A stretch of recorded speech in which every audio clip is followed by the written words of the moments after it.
Greetings, everyone. My name is Tisha Wu, and I'm the User Services Librarian at Barber Library for Pittsburgh Theological Seminary.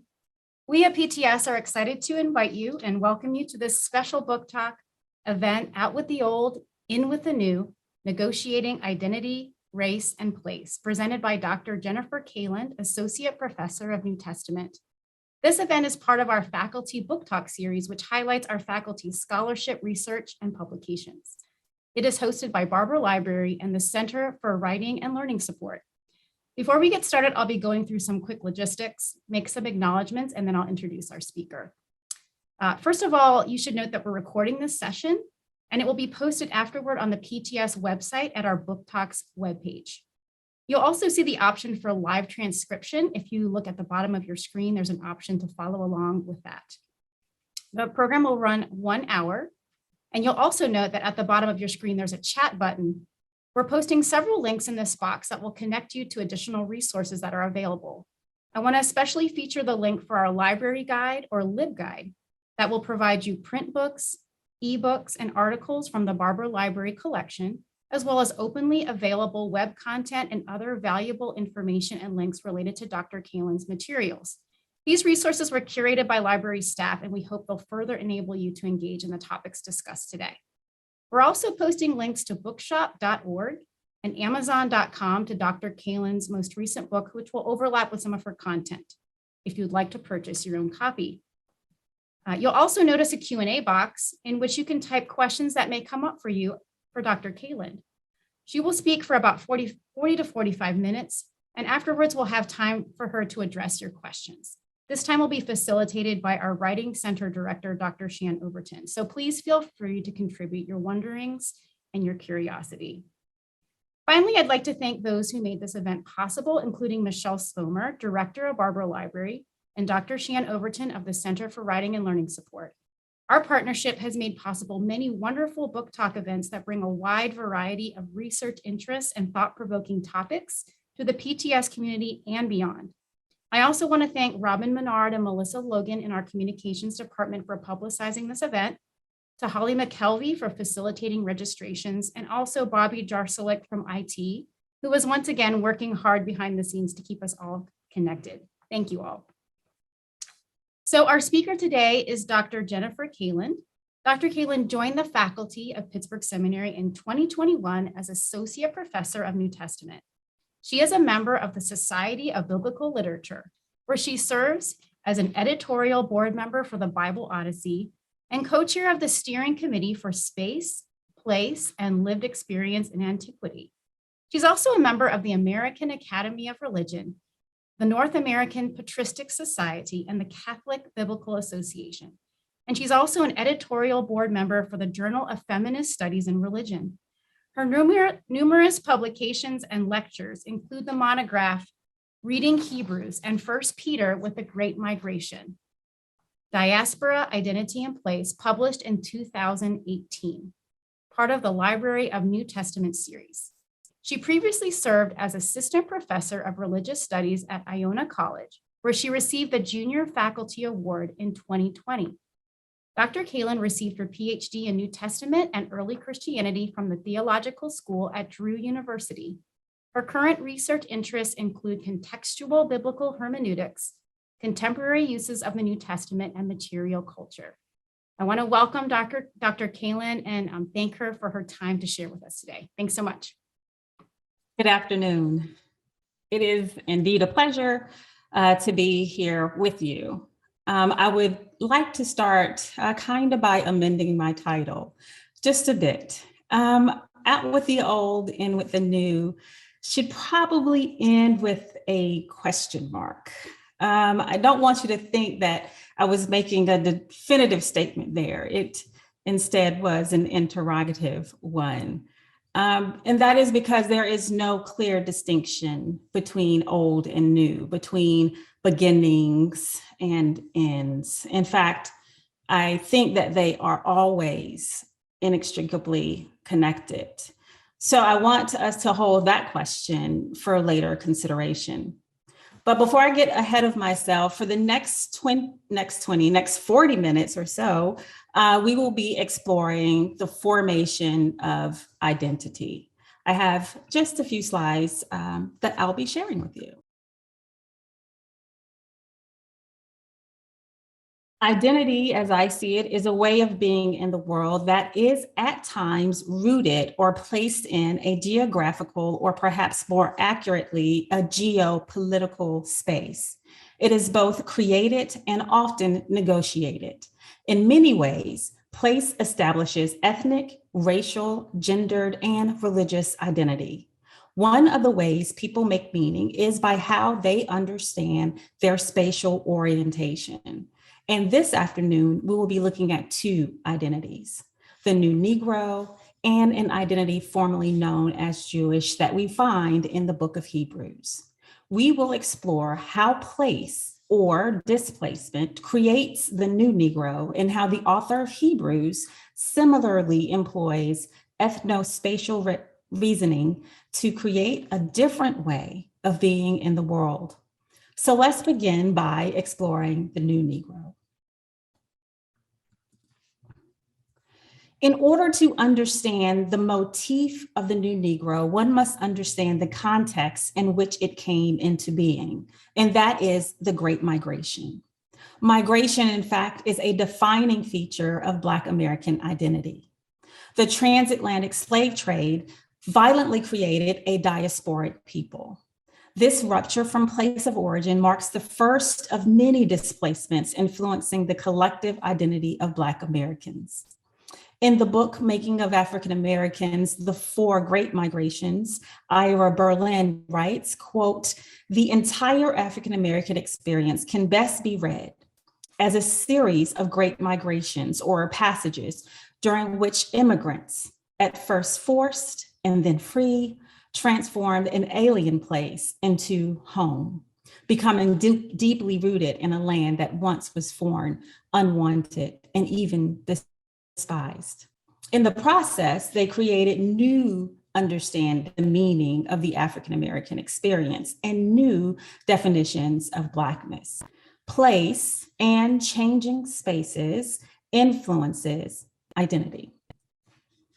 During the first few decades of the 20th century, millions of Black Americans moved west and north out of the Southern United States. In fact, by 1930, more than 1.3 million African Americans resided outside of the South.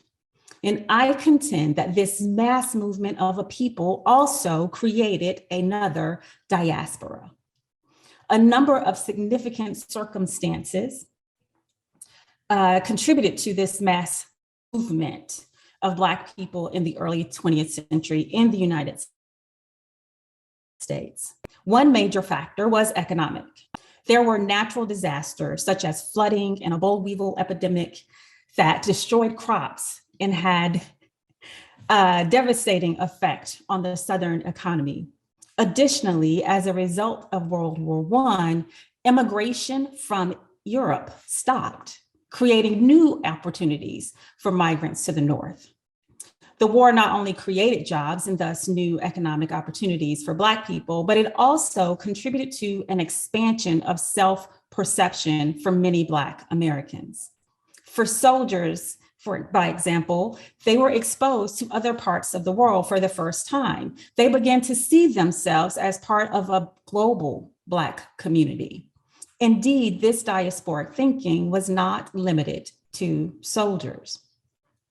Disenfranchisement and racial injustice, particularly racial violence, also contributed significantly to the migration.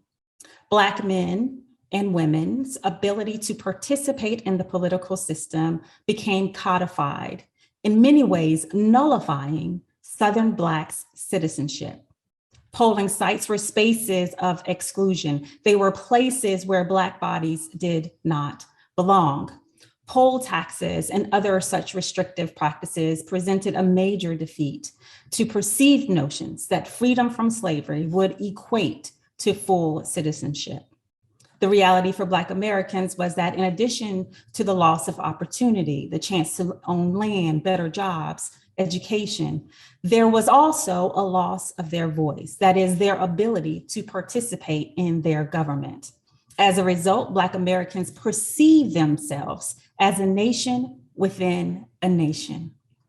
The desire to embrace full citizenship and express their complete humanity was connected to their ability to vote.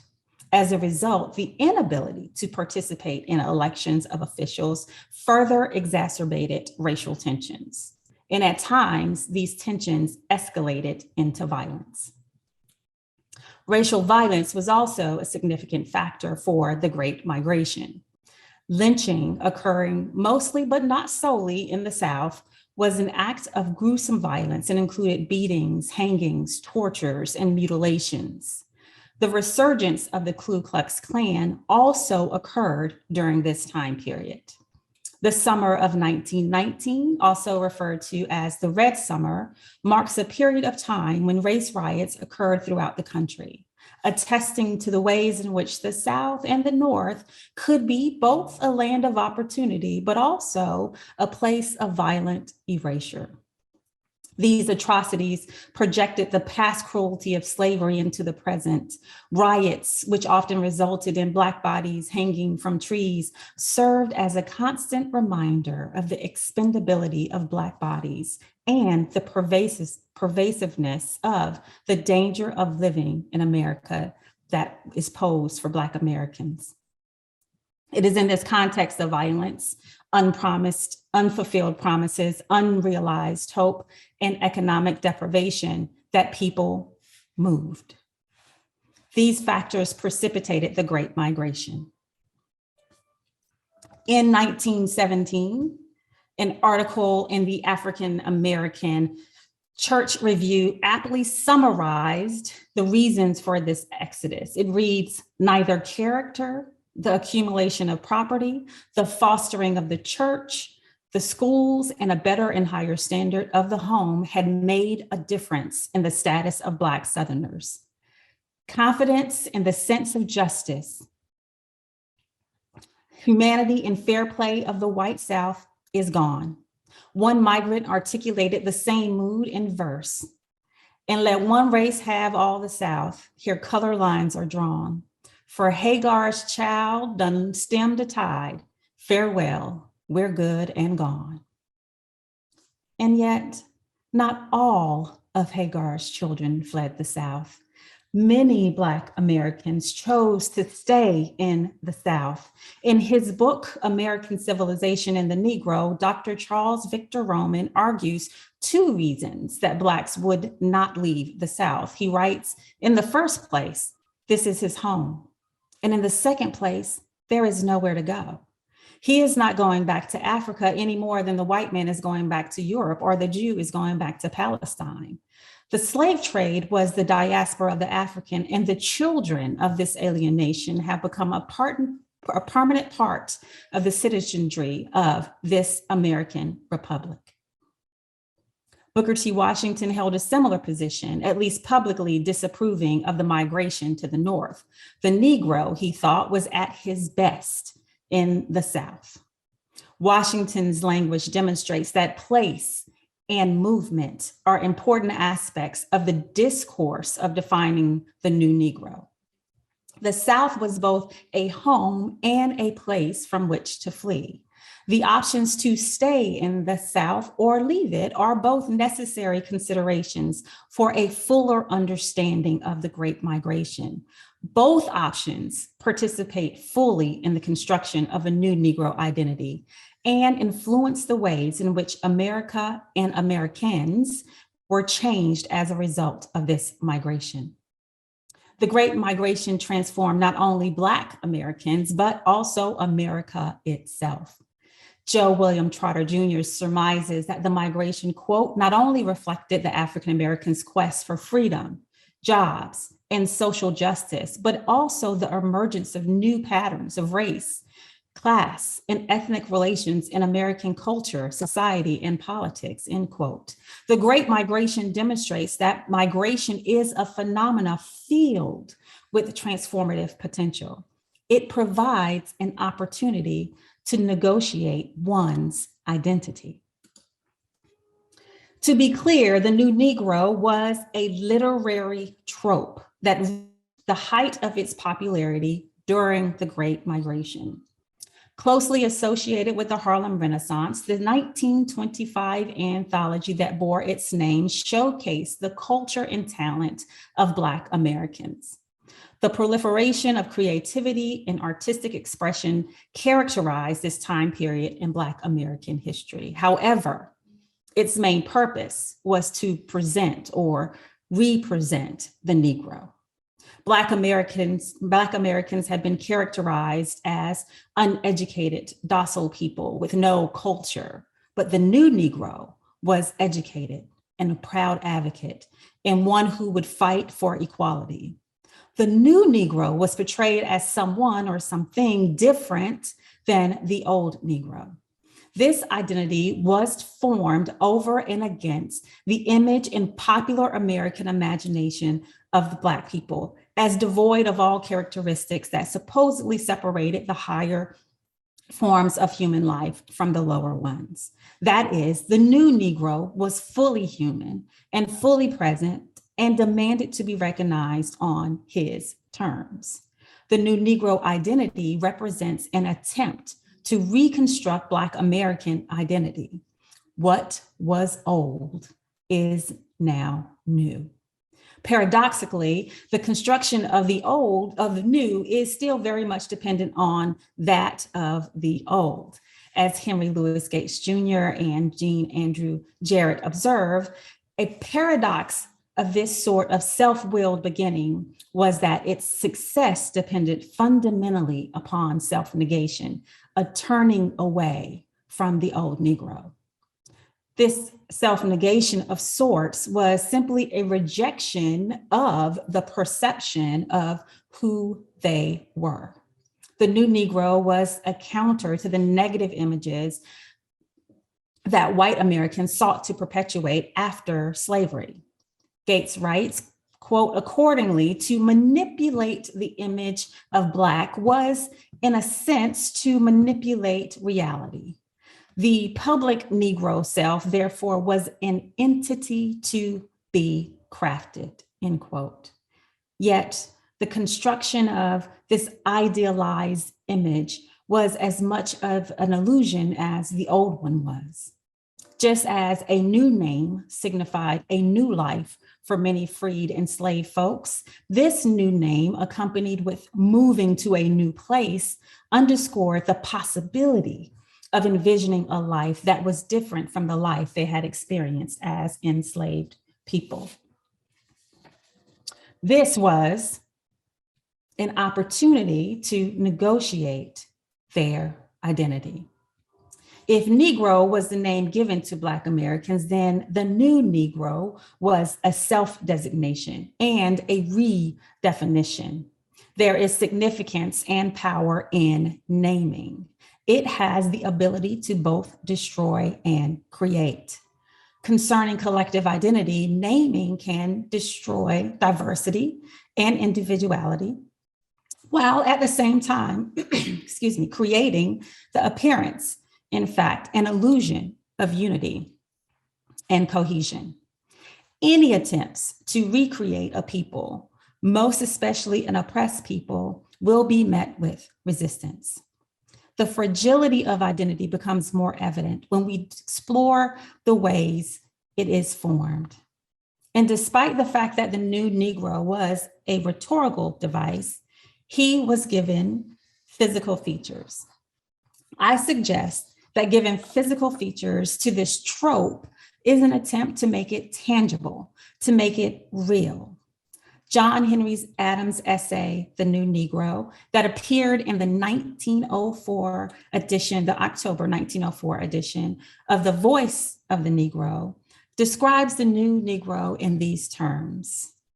He writes, "Here is the real new Negro man, Tall, erect, commanding, such is the new Negro man that he finds the real man in the hope of deriving all the benefits to be got by acquaintance and contact, does not run upon him by mere chance, but must go over the path of some kind of biography until he gets a reasonable understanding of what it actually. The image of the new Negro was vividly painted on the body of a Black male. It was the precise structure and resonance of the Black voice by which the very face of the race would be known and fundamentally reconstructed. In fact, the search for an identity and a home is often closely associated with masculinity. Nell Painter affirms that the quest for manhood was older than the migration itself and would continue long past it. For new Negro men, getting out of the South and casting a vote represented two giant steps into manhood. For a people whose bodies were abused, such a physical reconstruction takes on new significance. This resurrected Black body was not slavish or weak. In other words, it was no longer emasculated. The new Negro was self-confident, urban, and Northern. He, for the race, was still envisioned as one man, was proud to be a Negro. He fought back when attacked and proclaimed his pride in his race. The new Negro emerged from his times. Yet this seemingly unified image of the new Negro falters when challenged by its own diversity. First, the new Negro did not consist solely of the descendant of enslaved people. Free peoples of different economic statuses and various ethnicities were also a part of this people. As Painter observes, quote, considered as a whole, the new Negroes were not only a national people, they were also international, multilingual, and ethnically heterogeneous, end quote. This cosmopolitan description of the new Negro reveals important distinctions that were occluded by the presentation of a unified identity. Moreover, some scholars suggest that this identity was elite, constructed by the elite, and describe them as opportunistic Blacks who, in fact, were denying their very heritage. One scholar writes, disdainful of rural Southern culture, by 1925, Harlem's new Negroes understood their fate was intertwined with poor Southern migrants. The Great Migration had redefined their status from a small, isolated group of Northern Negroes who provided menial service to wealthy whites into the leaders of a large and increasingly powerful racial group, answerable only to its own people. In the 1920s, Harlem's old settlers formed migrant assistance organizations, recruited migrants to their churches, and provided newcomers legal, medical, dental, beauty, and funeral services. They advised migrants on appropriate dress and hygiene and served as formal and informal teachers. Those old settlers were now the new Negroes in Harlem. The recasting of the new Negro elucidates the internal struggles for Black American self-definition. Class, ethnicity, and gender challenge the construction of this trope. Did the new Negro then represent an assimilation or an accommodation to the United States oppressive practices? To the extent that the elite of any race or any subordinated people create, control, or manage discourses, such power dynamics must be examined closely. Among the Black elites, W.E.B. Du Bois, for example, was a socialist and Pan-Africanist who challenged the political system and fought for equal education and enfranchisement, which he considered to be fundamental components of citizenship in America. Booker T. Washington, on the other hand, did not seek to challenge the political establishment, at least not directly. Instead, he advocated for technical education and encouraged participation in free enterprise, that is, Black businesses for Black people. These different approaches to obtaining racial equality both participate in the making of the new Negro. It is my contention that while the new Negro was at times accommodating to the dominant culture, it was at the same time resistant to it. The new Negro was an attempt to hold these and other binaries in tension, and perhaps even supersede these kinds of dichotomies. How does one reject either or and live into the both and? As a diasporic identity, such tensions will exist, and these conflicts often expose the fragility of identity itself. Black Americans seized every opportunity to allow the world to see them as they saw themselves, to define themselves on their own terms. The new Negro then is a constructed and contested diasporic identity, illustrative of an imaginative attempt to create a sense of stability in a hostile and often violent political environment. The Great Migration transformed the context in which Black American identity had previously been developed. This movement created a space for identity to be renegotiated. And upon close examination, the presentation of a necessarily unified identity, nevertheless, occludes diverse expressions of what it meant to be a Black American in the early 20th century. Changing their orientation in space enabled Black Americans to challenge and transform the ways in which they were perceived. And with this new understanding, a new Negro hermeneutic employs three strategies.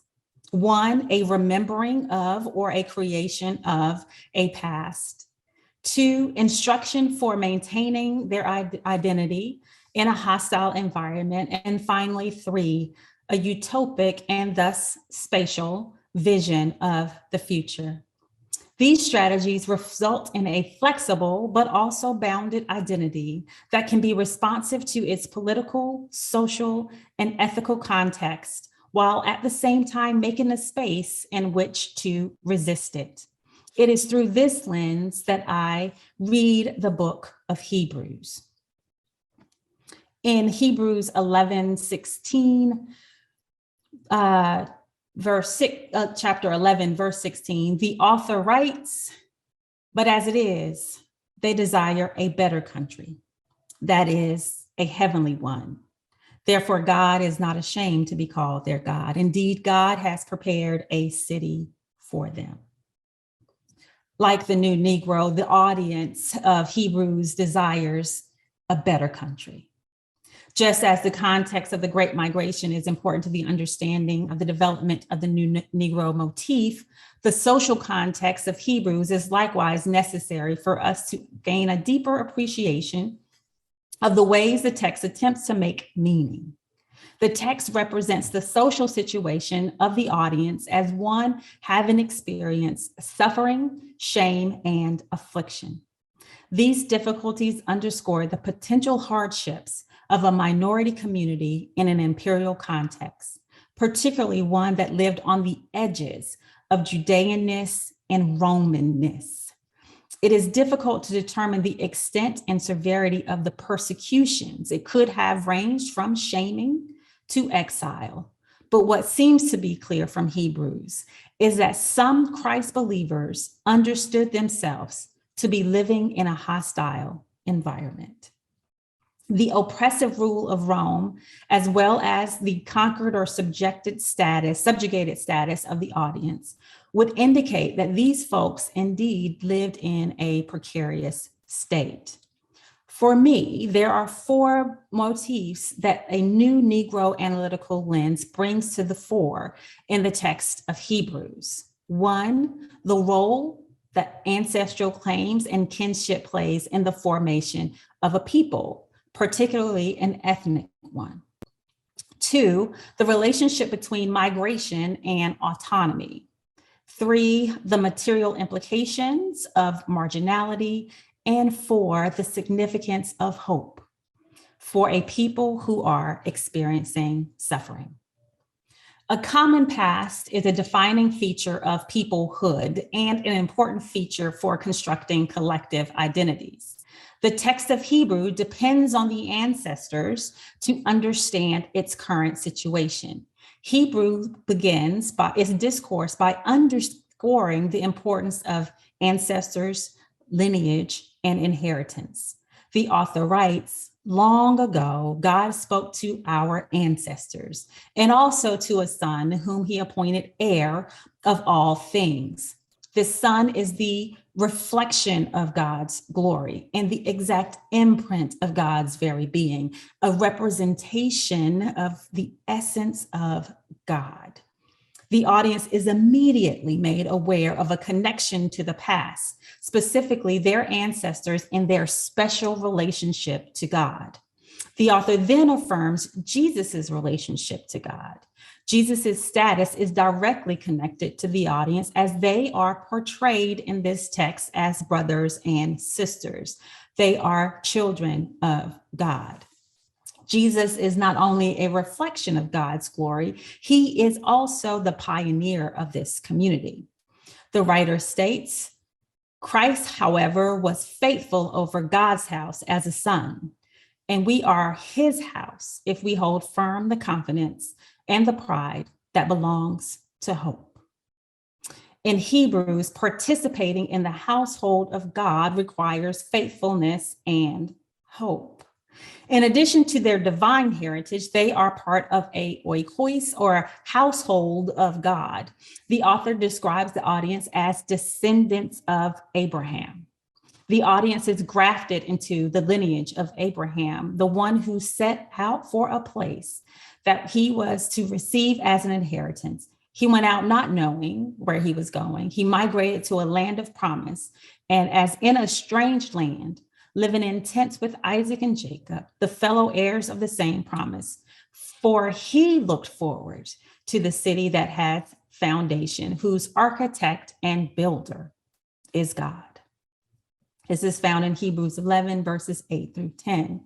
The audience are heirs to this same promise, and they are also on a journey towards this heavenly city. As with Abraham, the covenant that God makes with the house of Israel is reaffirmed. That is, God will put his laws in their minds and write them on their hearts. And I will be their God, and they shall be my people. Hebrews 8 and 10.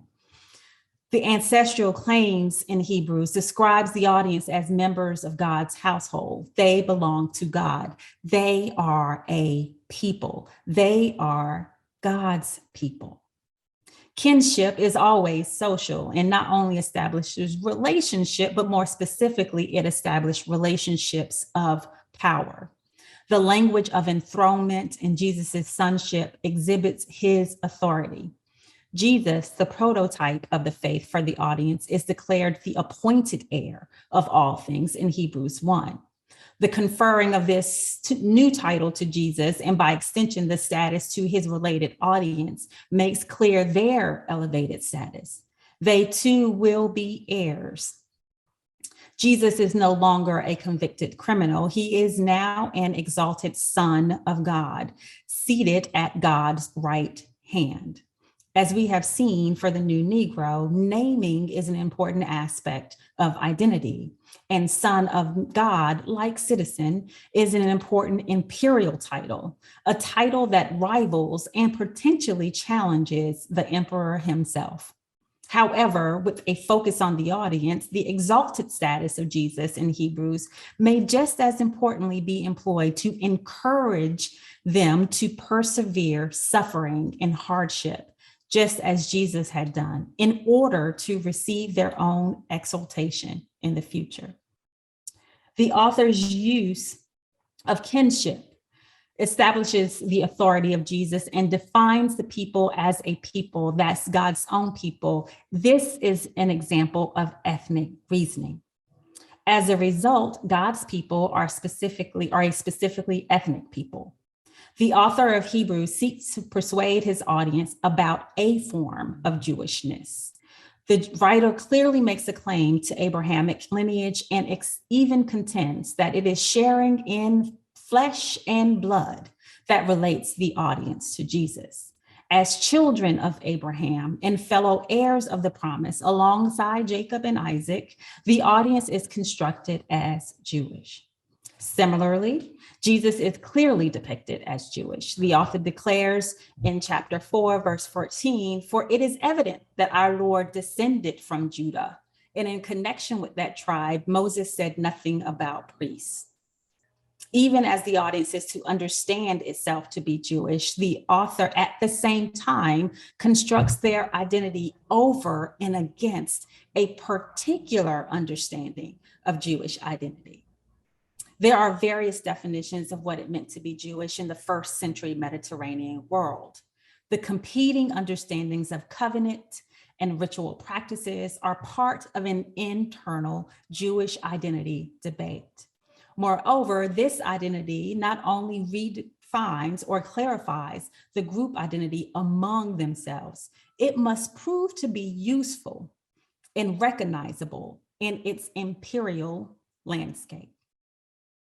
Denise Buell explains, quote, "As formulations of those not in power, pre-Constantinian Christian texts that employ ethnic reasoning can be read as attempts to consolidate and mobilize geographically, theologically, and organizationally disparate groups under one banner, figured as, quote unquote, the Christians."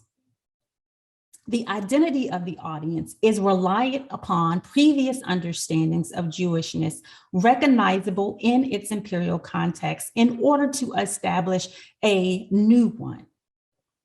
This theological reorganization of a people is an attempt to create a nation within a nation.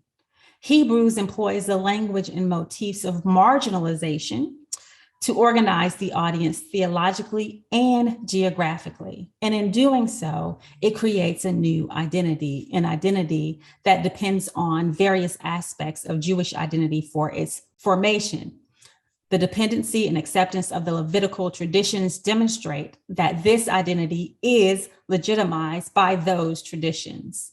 Much like the new Negro identity of the early 20th century, this Jewish identity is constructed over and against its previous one. It is similarly inflected by religious and cultural practices.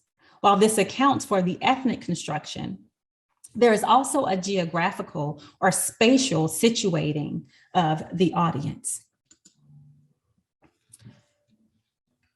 The author of Hebrews situates the audience not only in a particular lineage, but also in a particular place by first comparing them to their ancestors in the wilderness and by exhorting them to move outside the camp. In Hebrews 3:17, the query is, was it not those who sinned, whose bodies fell in the wilderness? In the precarious location of the wilderness or desert, these fallen bodies are in fact dead bodies. These bodies are the ancestors who were rebellious and disobedient. They did not enter into God's promised rest. That is, they did not persevere in the faith, the prerequisite for entering into God's rest. These ancestors not only provide examples of what not to do, but they also exemplified an identity the audience is to embrace. That is, in Hebrews 6:11 and 12, there is an explicit call for this assembly of persecuted believers to imitate their ancestors in the faith, the ones who are outsiders and aliens. The author writes, "And we want each of you to show the same diligence so as to realize the full assurance of hope to the very end, so that you may not become sluggish, but imitators of those who through faith and patience inherit the promise." The believers were to understand this model of the past and yet modify it appropriately for their current situation. The author continues that all have died without receiving the promises, but from a distance saw and greeted them. They confessed that they were strangers and foreigners on the earth, making it clear that they were searching for a country, for a homeland. If they were remembering that country from which they came, they would not have had an opportunity to return, but they desired a better country, that is a heavenly one.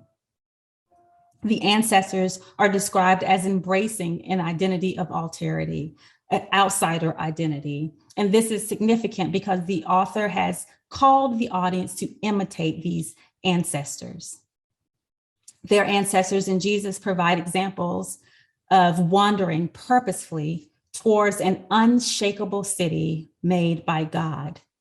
The motif of the outsider identity reaches its climax with an important articulation found in Hebrews 13:12. Therefore, Jesus also suffered outside the city gates in order to sanctify the people by his blood. Let us then go outside the camp and bear the abuse he endured, for here we have no lasting city, but we are looking for the city that is to come. The writer reminds us that the bodies of the animals whose blood is brought into the sanctuary by the high priest as a sacrifice for sin are burned outside the camp. Therefore, Jesus also suffers outside the city gate. The audience is exhorted to go outside the camp. In this text, Jesus transgresses boundaries. He moves from heaven to earth and back into heaven again, from inside to outside of the camp. Therefore, the call to go out spatially orients the community to move in solidarity with Jesus and also beckons them to the margins of their society.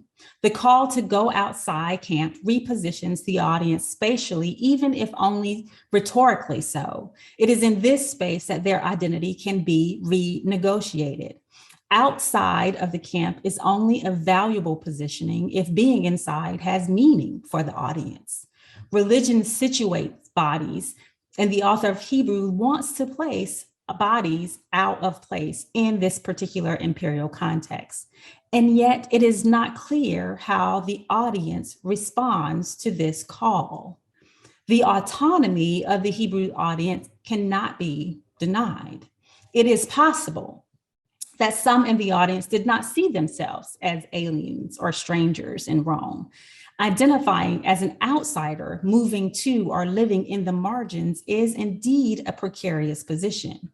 It is a position that the audience could have potentially rejected. Like some Southern Blacks who did not want to move, they too could have rejected this call to move. Marginality has material implications.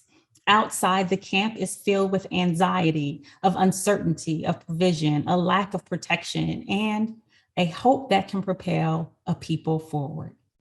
A figurative or spiritual reading of this text minimizes the danger of embracing liminality. This exhortation is more than an allusion to death and suffering. It represents the danger of the margins, a place where death and suffering are very real. The author of Hebrews proposes that the perfected Christ who suffered will also perfect the suffering of this audience. The Hebrews represent suffering, in fact, as an embodied experience that is necessary for perfection. The writer describes the ill-treated faithful ones as those who were tortured to death, refusing to accept release in order to obtain a better resurrection. Others suffered mocking, flogging, even chains and imprisonment. They were stoned and sawn in two by murder of the sword. They died. In Hebrews, bodies are abused and confined and even dismembered. These suffering bodies of the ancestors also wondered about. It is clear that these suffering ancestors sought rest, a rest that seems to elude them. If the audience then is described as continuing on an Exodus journey, as I think they may be, they can anticipate that they will experience similar hardships. Like their ancestors, they will have to endure suffering. Placing bodies outside the camp gives them meaning. Outside the camp, bodies are purified and perfected. And it is there they can await entry into this new city prepared by God. Jesus's body provides the ultimate example. The body of Christ is a signifier of embodied suffering, and it challenges a reading of Hebrews Christology as singularly high. Reading the book of Hebrews through the lens of the new Negro reminds us that it is at the same time a low Christology. It is the lowliness that makes Christ and the audience's elevation possible. Christ's body lingers over this text, suffering, sacrifice, and exalted. The word blood is mentioned some 17 times, more than in any other New Testament text. In fact, not only that does that make Hebrews a bloody homily, I think it makes it a fleshly homily as well. I suggest that this pervasive use of blood is more about embodiment than it is sacrifice, as it has been traditionally read. As such, the body, and particularly Christ's body, functions as a place of meaning making in the text. The use of flesh and blood reminds us of Jesus's humanity.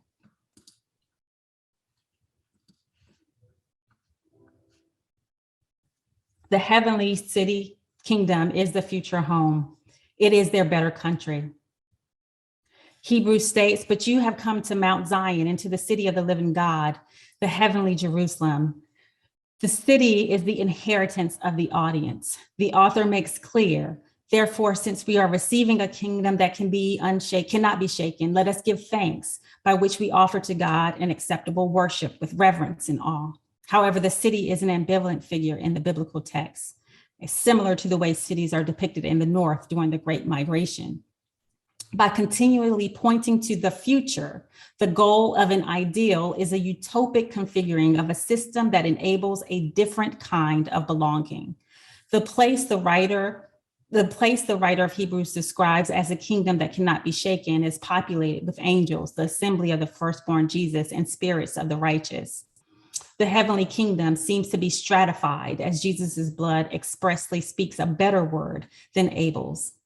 Jesus was made just a little lower than the angels and is now exalted, and the firstborn are distinguished from the others, begging the question of who comes first and last. Diasporic identity is inherently other, but always connected to it is the identity of strangers and exiles, migrants, and foreigners. To the extent that marginality is a choice, Christians continue to employ this motif of being pilgrims and strangers as a way of making meaning. Hebrews creates what I refer to as an identity formerly known as Jewish, like the new Negro, which they attempted to change their identities or who they understood themselves to be as a result of the work of Christ. We discover that their new identities were very much dependent upon their old ones. Likewise, in the book of Hebrews, the identity that will come to be known as Christian in this text in particular depends very much on the constellation of ideas like temple and sacrifice that inform Jewish identity by making ancestral claims concerning kinship, and yet ultimately encouraging its audience to imitate its ancestors by embracing an identity as strangers and foreigners. Inextricably linked to these identities is a hope for a different future and a place of belonging. But this hope is ever attended by potential for danger and suffering. This is the reality of marginal identities in an imperial context. It is possible, however, that this hope also creates a space of thriving for a community, both then and there, as well as here and now. The writer of Hebrews, the architect, and the developers of the new Negro trope were all looking for a better country. And in our contemporary moment, when I hear phrases like "this is not who we are," or "we are better than this as Americans," I am reminded that we too may be still looking for a better country. How one understands their place in this world affects not only how they live, but also the ways in which they can envision community, justice, and peace. As James Baldwin wrote in his featured documentary, "I Am Not Your Negro," History is not the past. It is the present. We carry it with us. In short, I assert that place matters. In order to realize such a vision of unity and peace, we must ask ourselves, where do we stand? Where are we willing to go? How can we create a better country?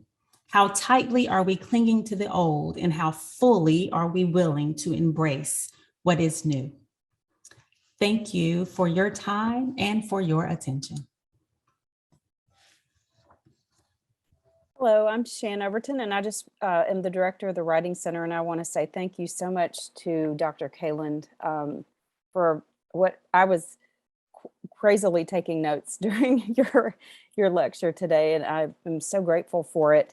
I'd like to open up the Q&A for questions from our audience, and please write your questions in there and I will voice them for you. And if we have overlaps of questions, I'll try to group them together. While the audience members are thinking about what they would like to type in and ask, and Dr. Kaalund, we're getting a lot of that was an awesome presentation. Thank you so much in the chat at the moment. I'd like to say while I was listening to you speak, one of the things I was thinking about was Toni Morrison's essay on the site of memory, which is in her book called The Source of Self-Regard. I had to pull it off my shelf.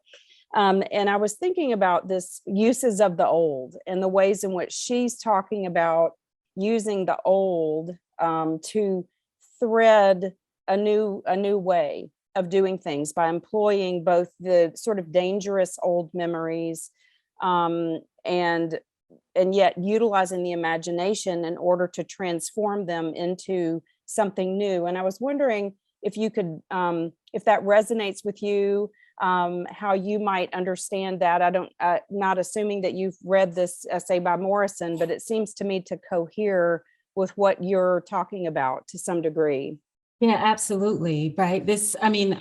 From the beginning of any new year, right, we think about, which is what inspired my title a bit there, right, out with the old and in with the new, and particularly in this moment that we're living in a global pandemic. I think we thought that the change of the calendar would bring about something different, but it always trickles into the new year. There's part of that we bring with us. And that's part of the reason why I close with the Baldwin quote, who was kind of inspired, of course, by Morrison as well, is this notion that we can never let go of the past, that the past is always with us. It's almost a self-denial of sorts to think, that I moved from North Carolina and I'm here now, so North Carolina is no longer a part of me. No, it's always a part of you. Mm-hmm. And I think that's the kind of even the reckoning we see in our contemporary society today. Mm-hmm. Yeah, that notion of how we engage the past in ways that are that can be transformative and fruitful for everyone. I mean, I think as part of the question, I'm also thinking about like people who want to hang on to old memorials and old things like that because they've got identities wrapped around that, like a Confederate monument or things like that. And what we do with that, is it possible to look at that and to utilize that as a transformation possibility, or do we get stuck in particular ideas about identity with some idea of the past that was not even what it was? Yes, absolutely, right. And I think at some point I said a created past, right? Because in many ways, nostalgia is that's what it is. We're recreating a past as well. Often that's not really the case.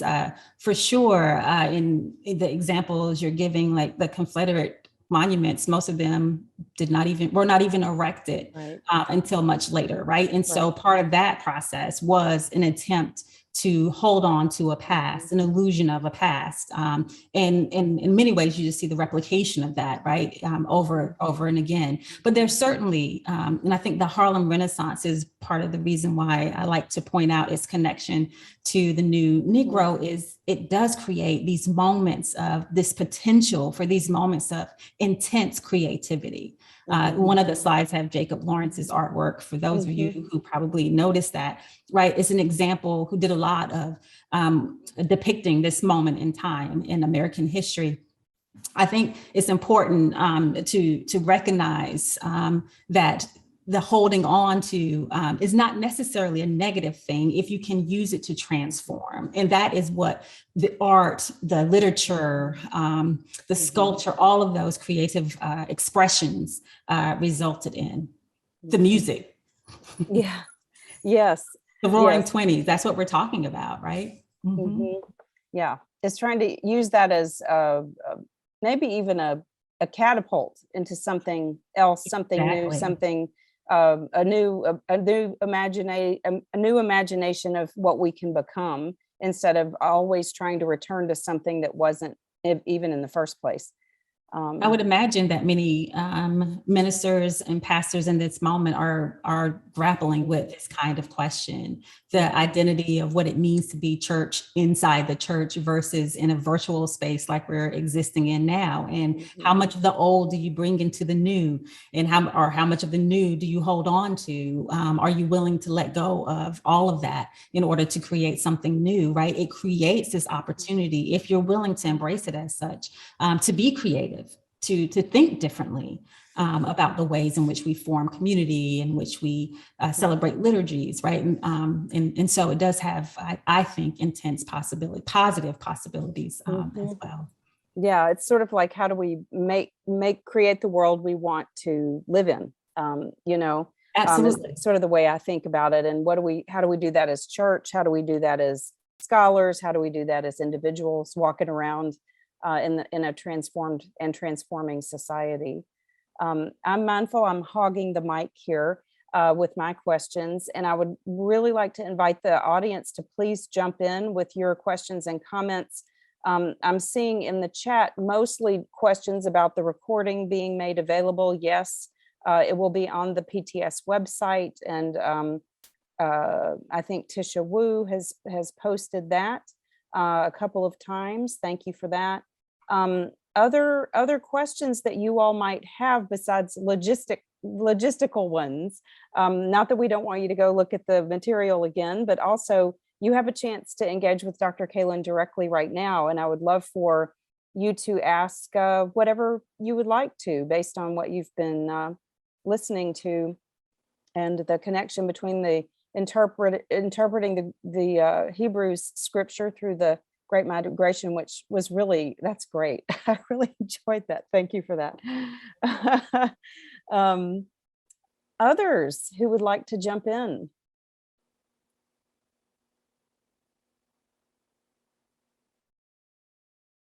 Not seeing a lot. Am I missing anything? Here we go. I see a question from Fred Sullivan. So to Dr. Kaalund, is there more you can say about blood, flesh, and the incarnation? I missed some of that point. Thank you.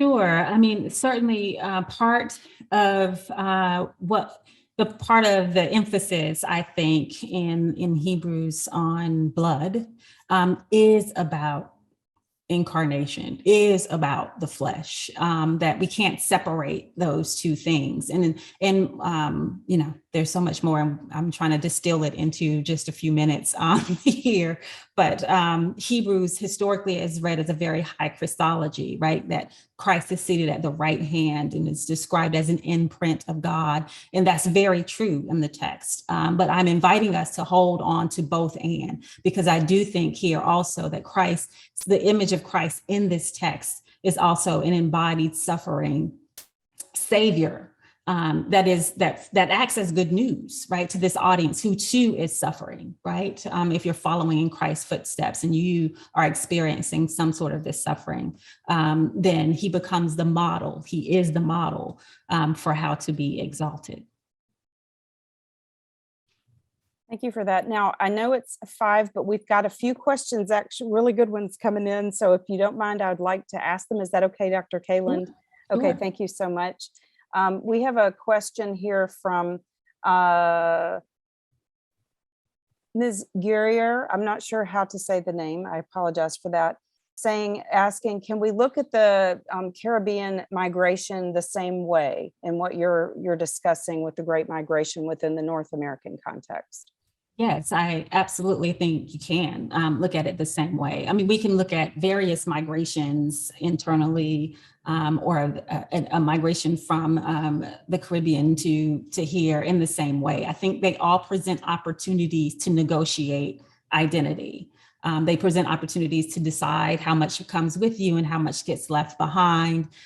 So yes, I absolutely think that this can be used in various contexts. Thank you. And I have a question from Dr. Kim Rusaw, who says, the community seems to be always on the move in parts of the New Testament. What made Hebrews the right text/audience for the Great Migration connection? Yeah, thank you for that question. For me, it was the call to go outside of the camp. It was that specific call to that I had previously just read as the writer's exhortation to move. And after kind of doing some research in this Great Migration and the establishment of the New Negro, I saw very clearly that some people did not want to move, right? There's this understanding that everyone wanted to move, and it wasn't the case. And so I wanted to work with the idea of what it meant to linger, what it meant to stay behind, and to still participate in this creation of a new identity. And this is what's happening in Hebrews. For me, I read this as a later text where we're not seeing Christians as a fully formed identity, right? It's still very much informed by Jewishness. And so how much of that do Christians bring with them? How much of that do they leave behind? So that's what made the text for me one that I wanted to explore for that kind of motif. Thank you very much. And I have a question from Dr. Angela Hancock. Thinking about all of this as a preacher, how do you think these insights might shape sermons rooted in Hebrews in distinctive ways? Yes, my hope is that one of the ways it can shape these sermons is to interrupt this kind of supersessionist idea, right? That Christianity is the identity to be accepted and Jewish identity is the one to leave behind. The recognition that identity is always being negotiated, and that you bring a little bit of that with you. You bring a little bit of that with you.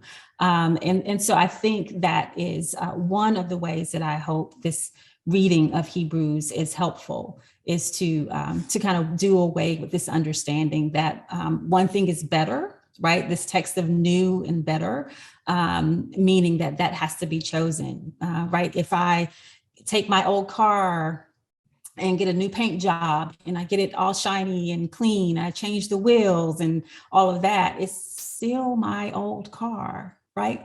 Just kind of cleaned up a bit, right? And that's one of the ways we can think about this text in Hebrews, especially when we're reading the parts of the new covenant, this new understanding, is that in some ways there's still something of the old to be appreciated, something of the old to be appreciated.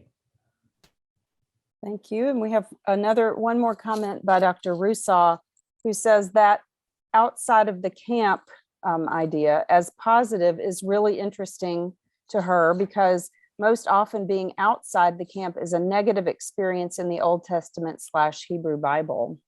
Absolutely. And I still think it has the potential to be here, right? That it's dangerous and problematic because you're asking people to embrace or to potentially put themselves in a place of danger. And so that is why I want to point out the material implications, right? The material implications of moving to the margins, that the margins generally aren't a safe place, although they do have the potential to create this new identity, this new way of understanding ourselves in the world. It is still very much potentially dangerous. Okay, thank you so much. I'm just going to say what Dr. Rusaw says. She says, good stuff. Now we have something else to chat about at the faculty lunch. Absolutely. Sorry, Absolutely. pull back the veil just for a moment for everybody else who's here to hear the conversation. Dr. Kaalund, I just want to thank you once again for this remarkable work that you're doing, and I'm looking forward to hearing more from you on this and other topics too. I have a lot more questions for you myself. Sure. Happy to have that conversation. Great. I look forward to it so much. And this is just really extraordinary work that you're doing. So we are grateful for this time with you. And I want to also thank my colleagues, Michelle Spomer and Tisha Wu at the Barber Library, and many others who have worked to make today possible, including all of you who have participated with us as audience members. I'd like to remind you that in the chat, you'll find links to the library guides, as well as to the Book Talks page, where you can see this recording again if you missed something, came in late, or would like to hear it again. It'll be up in a few days after it's been processed. We also encourage you to purchase Dr. Kaalund's books through bookshop.org or Amazon, and support her work in that way, and her ability to buy another cup of coffee as well from the royalties.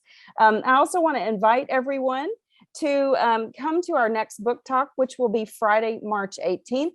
I will be talking with a biographer, Deanna Witowski, who has written a book on the work of Mary Lou Williams, who actually was a woman who moved from Atlanta to Pittsburgh during the Great Migration and was a famous jazz pianist and liturgist as well. So we'll look forward to welcoming everyone and try to make some connections between the Mary Lou Williams world and the world that Dr. Kaalund has just disclosed so well for us today.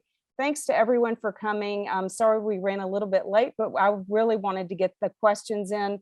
We hope everyone has a wonderful weekend, and we'll look forward to seeing you next time. Thanks again to Dr. Kaalund.